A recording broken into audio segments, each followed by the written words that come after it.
रहीम अऊज़ु बिल्लाहि मिनश्शैतानिर्रजीम बिस्मिल्लाहिर्रहमानिर्रहीम व इन तुकज़्ज़िबू फ़क़द कज़्ज़ब उममुम मिन क़ब्लिकुम व मा अलर रसूल इल्लल बलागुल मुबीन।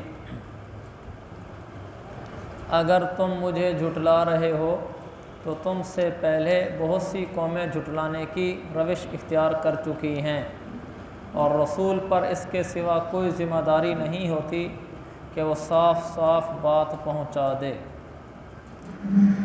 रसूल पाक सल्लल्लाहु अलैहि वसल्लम को तसल्ली दी जा रही है कि नबी की ज़िम्मे यह होता है कि वो दीन की तबलीग वाज़ेह लफ्ज़ों में कर दे। बाकी अगर वो अल्लाह के रसूल को झुटला रहे थे तो हर ज़माने में लोग आए हैं जो हक़ वालों को झुटलाते रहे हैं। ये अल्लाह का दस्तूर रहा है शुरू से कि हर ज़माने में दीन की तरफ बुलाने वाले भी रहे और शर की तरफ बुलाने वाले भी रहे, और उसी ज़माने में दीन को झुटलाने वाले भी रहे। अम्बिया थे तो भी ये निज़ाम चलता रहा कि नबी दीन की तरफ बुलाते थे, बहुत सारे लोग उनको झुटलाते थे, झूठा कहते थे। अम्बिया अलैहिमुस्सलावातु व तस्लीमात का सिलसिला ख़त्म हो गया। हज़रत मोहम्मद मुस्तफ़ा सल्लल्लाहु अलैहि वसल्लम के बाद अब नबी तो आएगा कोई नहीं, अब उलमा अम्बिया के वारिस हैं कि जो उलमा अम्बिया जो फ़रज़ सर अंजाम देते थे उलमा वही सर अंजाम देंगे। लिहाजा जो अम्बिया के साथ होता था वो उलमा के साथ होगा। यानी बहुत सारे लोग उलमा की तस्दीक करने वाले होंगे, इनकी बातों को मानने वाले होंगे। इसी तरह बहुत सारे लोग इन उलमा को झुटलाने वाले होंगे, उलमा को बुरा भला कहने वाले होंगे। हर ज़माने में ऐसा रहा है और होता रहेगा। खुशकिस्मत है वो आदमी जिसने अम्बिया का ज़माना पाया और अम्बिया की तस्दीक की, और इसी तरह बदबख्त है वो आदमी जिसने नबी का ज़माना पाया और नबी की बातों को झुटलाया। बेआईनी ही ऐसे ही खुशकिस्मत है वो आदमी जिसने उलमा की सोहबत पाई और उलमा की कुरान और हदीस वाली बातों की तस्दीक की और उनसे मोहब्बत की और उनसे फ़ायदा उठाया। और ऐसे ही बदबख्त है वो इंसान जो उलमा की सोहबत उठाए, उलमा रहें, उनकी कुरान और हदीस वाली शरीयत वाली बातों को न ले और उनको झुटलाए और उनको बुरा कहे। उलमा के बग़ैर तो ये दीन हासिल ही नहीं हो सकता। आप देखें ना, 2 मिनट के लिए हम सोचें कि हम मुआशरे से उलमा निकाल दें। आप बताएं मुझे और मैं सोचूं कि हमें दीन बताने वाला कौन होगा। मुआशरे से अगर एकदम उलमा को आप नज़रों से ओझल कर दें, अब ऐसा समझ लें कि उलमा सब ख़त्म हो गए हैं, पूरे मुल्क में कोई आलिम नहीं है। अब अगले लम्हे सवाल पैदा होता है कि दिन में लाखों लोग लाखों मसाइल पूछते हैं पूरे मुल्क में, ये किस से पूछेंगे और इनको दीन समझाने के लिए कौन आएगा। यकीनन उलमा की बरकत से ही अल्लाह ताला ने दीन को कायम रखा हुआ है। तो अल्लाह ताला मुझे भी इसको तौफीक दे और हम सबको तौफीक दे कि हम उलमा से फ़ायदा उठाएं और उलमा की कुरान और सुन्नत वाली बातों की तस्दीक करें और उनके झुटलाने वालों में शामिल ना हों। ये बड़ी गलत जहन साजी है कि किसी को उलमा के ख़िलाफ़ भड़का दिया जाए और ये कह दिया जाए कि उलमा की हमें कोई ज़रूरत नहीं है, हम ख़ुद कुरान हदीस समझ लेंगे। ये गुमराही की बहुत बड़ी सतह है। ये बिल्कुल ऐसे है जैसे कोई आदमी यूँ कहे कि हमें किसी टीचर, किसी प्रोफेसर, किसी कॉलेज अकेडमी की कोई ज़रूरत नहीं है, हम घर बैठकर ही डॉक्टर इंजीनियर बन लेंगे, हम घर बैठकर किताबें पढ़ लेंगे। वो किताबें ही पढ़ते हैं तो हम उन किताबों का उर्दू तर्जमा करा लेंगे। अगर हमें अंग्रेज़ी में लिखी हुई नहीं आएंगी तो हम अंग्रेज़ी वाली किताबों का उर्दू तर्जमा करा के हम खुद पढ़ के सारा कुछ समझ जाएंगे। जैसे में ये समझ आता है कि ये बड़ी नादानी की बात होगी कि ऐसा आदमी अगर मेडिकल और इंजीनियरिंग को पढ़ भी लेगा, क्योंकि बाकायदा उसने किसी इदारे में उस्तादों से पढ़ा नहीं है, इसके इलाज से नुकसान ही होगा, फ़ायदा नहीं होगा। बिल्कुल ऐसे ही कोई आदमी बाकायदा इल्म दीन हासिल न करे, बाकायदा मदारिस में न पढ़े, उलमा से न सीखे और तर्जमा शुदा किताबें देख ले और तर्जमे शुदा हदीस और तर्जमा शुदा कुरान को देख कर और वो दीन की तशरीहात करना शुरू कर दे और वो कहे कि हमें उलमा की कोई ज़रूरत नहीं है, ये बहुत बड़ी गुमराही में ख़ुद भी मुब्तला होगा और औरों को भी मुब्तला करेगा। लिहाजा ये तो हमेशा होता रहा है, होता रहेगा कि लोग उलमा की तस्दीक भी करेंगे, हर ज़माने में तकज़ीब भी करेंगे। तो अल्लाह ताला हमें इससे बचाए कि हम उलमा की तकज़ीब करने वाले हों, उलमा को झुटलाने वाले हों उलमा के ख़िलाफ़ चलने वाले हों। अल्लाह मेरी भी हिफाजत फरमाए, हम सब की फरमाए। पिछली सदी में हज़रत रशीद अहमद गंगोही रहमतुल्लाह अलैह बड़े बुज़ुर्ग आलिम दीन गुज़रे हैं हिंदुस्तान के। उनका एक मलफूज़ बड़ा मशहूर है। वह फरमाते हैं, मैं पूरे यकीन से कह सकता हूँ, जो आदमी उलमा की तौहीन करता है और उलमा को कुछ नहीं समझता, मैं यकीन से कहता हूँ कि आप लोग उसकी कब्र जाकर खोद कर देख लें, अगर उसके चेहरा किबले से न फिरा हुआ हो तो मेरा नाम बदल देना। इसलिए मेरे अज़ीज़ भाइयों, अल्लाह ताला हमारी ऐसे हिफाजत फरमाए। उलमा अम्बिया के वारिस होते हैं। अल्लाह मुझे भी उलमा की कदरदानी की तौफ़ीक़ अता फरमाए कि मैं ख़ुद एक अदना तालिब इल्म हूँ, और आप हज़रात को भी, हम सब को अल्लाह ताला उलमा की मोहब्बत, उलमा की ताज़ीम तकरीम नसीब फरमाए। एक रिवायत मैंने सुनी थी, कहीं पढ़ी तो नहीं है, कि क़यामत वाले दिन एक आदमी आएगा तो उस अल्लाह ताला की रहमत जोश पर होगी। तो अल्लाह ताला उससे पूछेगा, तूने इल्म दीन हासिल किया था? वो कहेगा नहीं। तो अल्लाह ताला कहेगा, तूने अपनी औलाद में से किसी को आलिम दीन बनाया था? वो कहेगा नहीं। और अल्लाह की रहमत जोश पर है। फिर अल्लाह ताला पूछेगा, अच्छा आपके ख़ानदान में कोई आलिम था? वो कहेगा नहीं। तो अल्लाह ताला कहेगा, तू किसी आलिम की सोहबत में जाकर बैठता था, उसकी मजलिस में बैठता था? वो कहेगा जी हाँ। अल्लाह ताला फरमाएगा, चल जन्नत में चला जा। तो ये हमारे लिए बड़ी सआदत है कि मैं और आप, हम उलमा की सोहबत में जाएं, उनसे कुरान और हदीस को सीखें। आगे फरमाया, अवलम यरौ कैफ युब्दिउल्लाहुल खल्क़ सुम्मा युईदुहु इन्ना ज़ालिका अलल्लाहि यसीर। भला क्या इन लोगों ने ये नहीं देखा कि अल्लाह ताला किस तरह मखलूक को शुरू में पैदा करता है, फिर वही उसे दोबारा पैदा करेगा। ये काम तो अल्लाह के लिए बहुत ही आसान है। मखलूक को शुरू में भी अल्लाह ने पैदा किया, दोबारा भी अल्लाह ही पैदा करेगा, और अल्लाह के लिए बड़ा आसान है। ये बात तो वैसे भी अक्ल में आने वाली है कि इंसानों को दोबारा पैदा करना ये वाकई होगा, और फिर अल्लाह के लिए आसान है।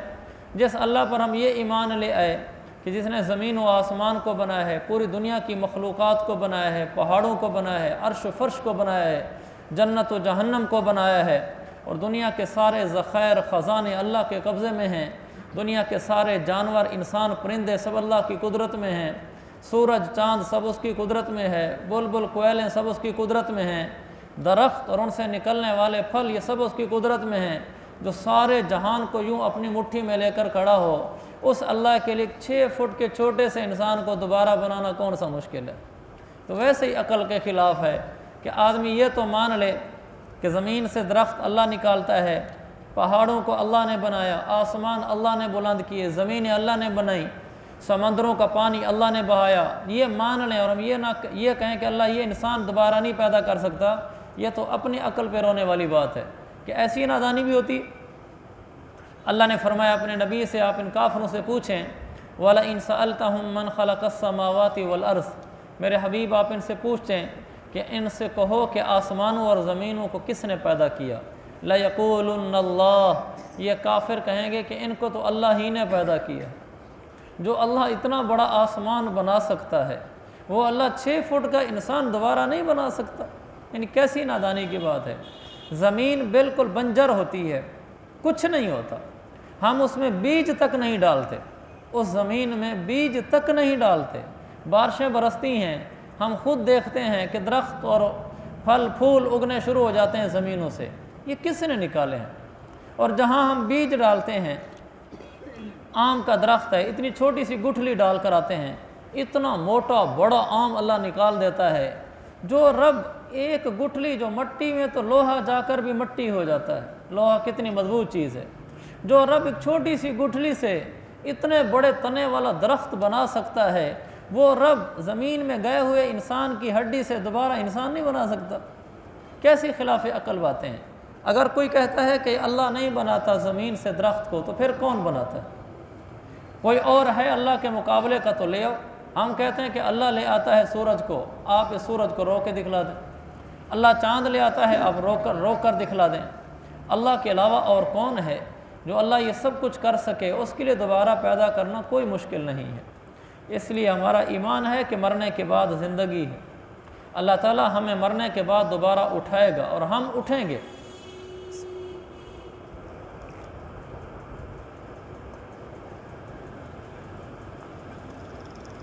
और इस फ़ख्र में भी नहीं आना चाहिए कि अल्हम्दुलिल्लाह हम मुसलमान तो हैं, लेकिन इस फ़ख्र में नहीं आना चाहिए कि देखो ये कौन सी बेवकूफ़ी वाली बात है कुफ्र इख्तियार करना, हम कैसे समझदार हैं कि हमें तो ये बातें समझ आती हैं, मरने के बाद ज़िंदगी है।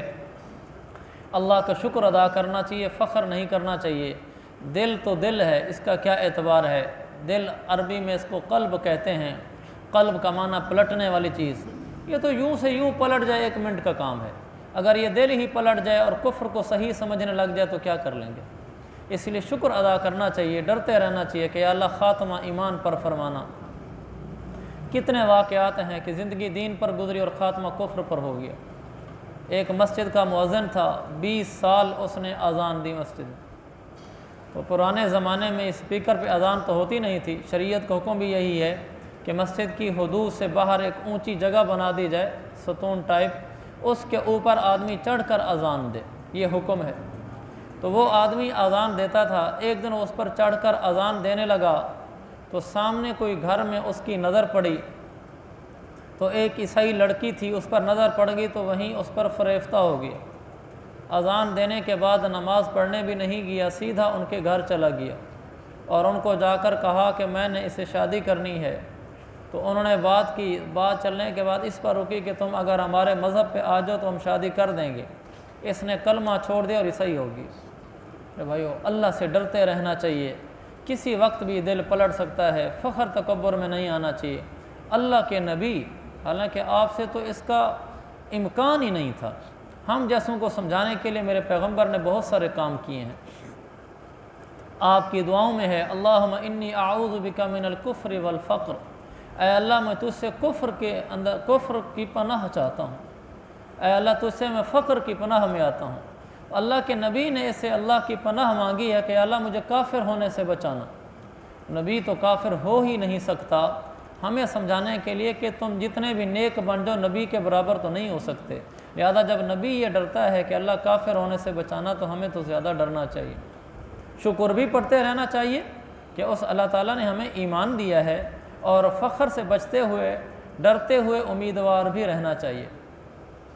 अल ईमान बैन अर्रजाई वल खौफ, ईमान उम्मीद और खौफ के दरमियान होता है। ईमान वाला अल्लाह से उम्मीद भी करता है और अल्लाह से डरता भी है। अल्लाह ताला के खौफ से ऐसा नहीं हो जाता कि उम्मीदें छोड़ दे, और अल्लाह की उम्मीद में इतना नहीं हो जाता कि गुनाहों पे जुर्रत करना शुरू कर दे, और खौफ में ऐसा नहीं होता कि मायूस हो जाए। वो अल्लाह ताला की रहमत की उम्मीद भी रखता है और उसके अज़ाब से डरता भी है।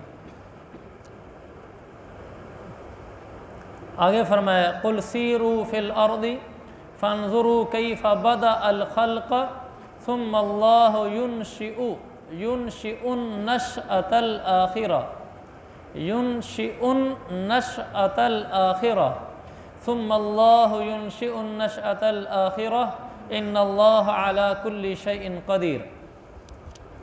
इनसे कहो कि ज़रा ज़मीन में चल फिर कर देखो कि अल्लाह ने किस तरह मखलूक को शुरू में पैदा किया, फिर अल्लाह ही आखरत वाली मखलूक को भी उठा खड़ा करेगा। यकीनन अल्लाह हर चीज़ पर कादिर है। वही पिछला मज़मून है कि अल्लाह ने मखलूक को पैदा किया और अल्लाह ही आखरत में खड़ा करेगा। अल्लाह हर चीज़ पर कुदरत रखता है।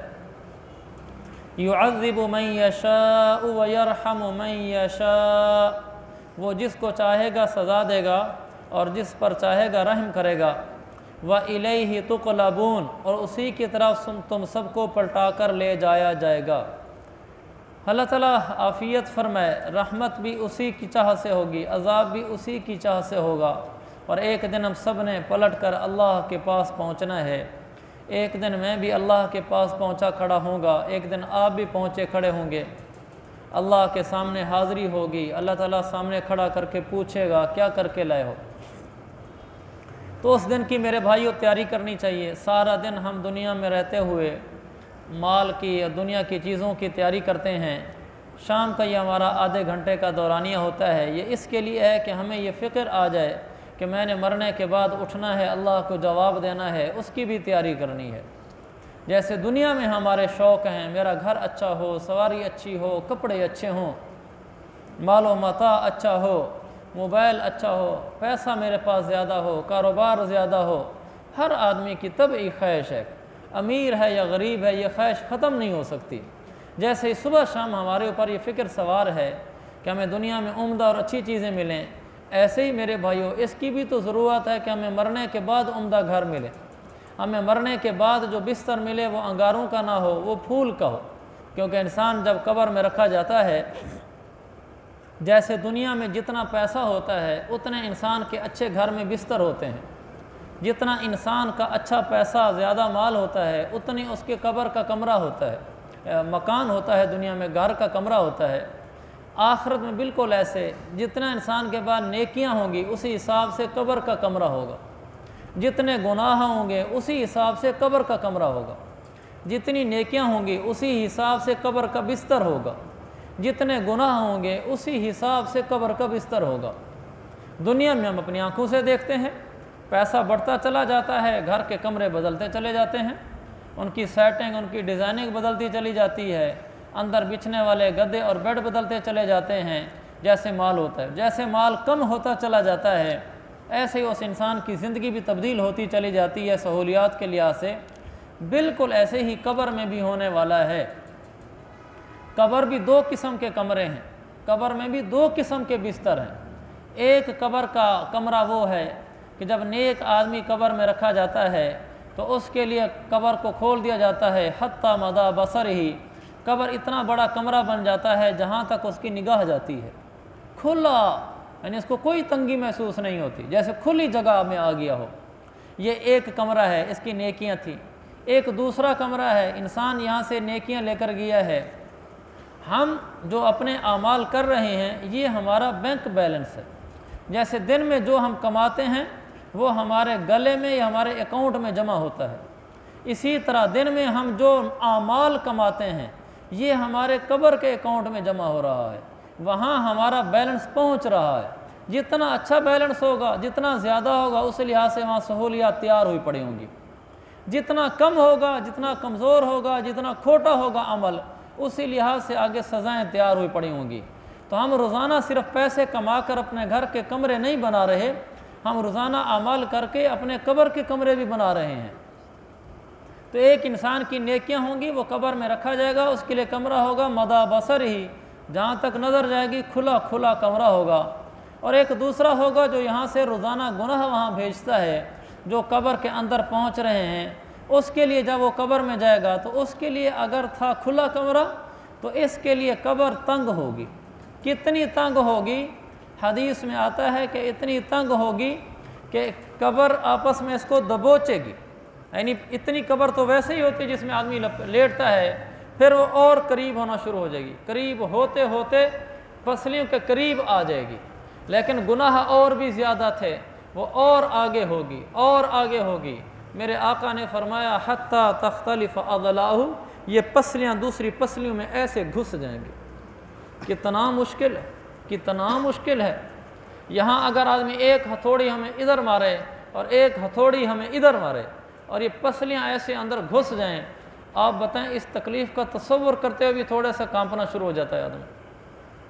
और जो मैं बता रहा हूँ ये हदीस है कि जब गुनाहगार इंसान कब्र में रखा जाता है, उसके गुनाह पहले पहुँचे होते हैं, तो कब्र मिलते मिलते इतनी हद तक मिल जाती है कि पसलियों में यूँ घुस के आदमी को यूँ इकट्ठा कर देती हैं, चूरा कर देती हैं। लेकिन मरना तो है नहीं, मौत तो ख़त्म हो चुकी है, सिवाय तकलीफ़ के और कुछ नहीं होता। ये एक कमरा है, एक वो कमरा था कि मुंतहाए नज़र तक, और एक ये कमरा है कि आदमी के अपने सोने की जगह भी नहीं है। ये है कमरा। जैसे दुनिया में पैसों पर कमरे में फ़र्क होता है, ऐसे ही दुनिया के अमाल से कब्र के कमरे का फ़र्क मैंने बताया। दूसरा, जैसे दुनिया में पैसों के फ़र्क से बिस्तरों में फ़र्क होता है, बेड में फ़र्क होता है, ऐसे ही कब्र के बिस्तरे में भी फ़र्क होगा।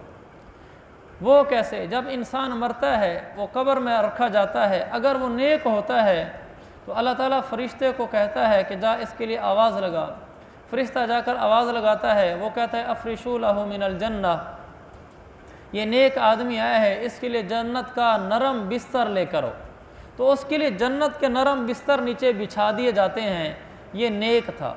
जो आदमी यहाँ से गुनाहों का क्रेडिट भेजता रहता है और वो इकट्ठा होता रहता है उसकी कब्र के अकाउंट के अंदर, जब ये जाता है तो वहाँ फरिश्ते की तरफ से ऐलान होता है अफ़रिशू लहू मिनन नार, जहन्नम के अंगारों का बिस्तर बनाकर नीचे बिछा दो।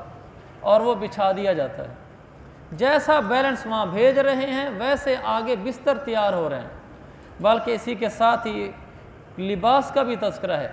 जैसे दुनिया में पैसों के बदलने से लिबास हमारे बदलते हैं, सस्ते महंगे होते हैं, आला उम्दा होते हैं, ऐसे ही यहाँ से जैसे अमाल हम भेज रहे हैं उसी लिहाज से वहाँ कब्र में बिस्तर के साथ साथ लिबास भी तैयार हो रहे हैं। जब नेक आदमी नेकियां भेजता हुआ कब्र में पहुँचता है तो फरिश्ता ऐलान करता है अलबिसूहु मिनल जन्ना, जन्नत का रेशम सब्ज़ लिबास लेकर आओ और इसको वो पहना दो। और अगर गुनाहगार होता है, यहाँ से गुनाह भेजे थे, तो फरिश्ता कहता है अलबिसूहु मिनन नार, आग के अंगारों की बनी हुई शलवार कमीज़ इसको पहना दो, और वो आग के अंगारों का लिबास इसको पहना दिया जाता है। मेरे भाइयों, ये हदीसें हैं। जैसे ये बातें हमें समझ में आती हैं, सारा दिन की हमारी दौड़ धूप ये है कि पैसा बढ़ जाए ताकि मेरी सहूलियात घर की बढ़ जाएं। ये कमाना मना नहीं है, ज़रूर कमाएं आप, अल्लाह बरकत दे मालों में, लेकिन यही ज़िंदगी नहीं है मेरे भाइयों। मरने के बाद भी एक ज़िंदगी है, उसकी भी तैयारी करनी है। यहाँ अच्छा कमाया या कमज़ोर कमाया, आखिर दिन बीत ही जाएंगे, लेकिन मरने के बाद तो बीतने वाली ज़िंदगी ही नहीं है। वहाँ तो मौत को भी मौत है। अल्लाह ताला पुल सिरात के ऊपर मौत को एक मेंढे की शक्ल में लाएगा, और मेंढे की शक्ल में लाकर अल्लाह जन्नतियों और जहन्नमियों के सामने ऐलान करेगा, लोगों ये मौत है। लोग देखेंगे कि जानवर आया खड़ा होगा जो मौत होगा, फिर अल्लाह ताला उस जानवर को ज़िबा कर देगा और फरमाएगा आज मौत भी मर चुकी है, आइंदा मौत नहीं आएगी। हदीस में आता है जब ये ऐलान हो जाएगा कि मौत आ चुकी है, जन्नतियों की खुशी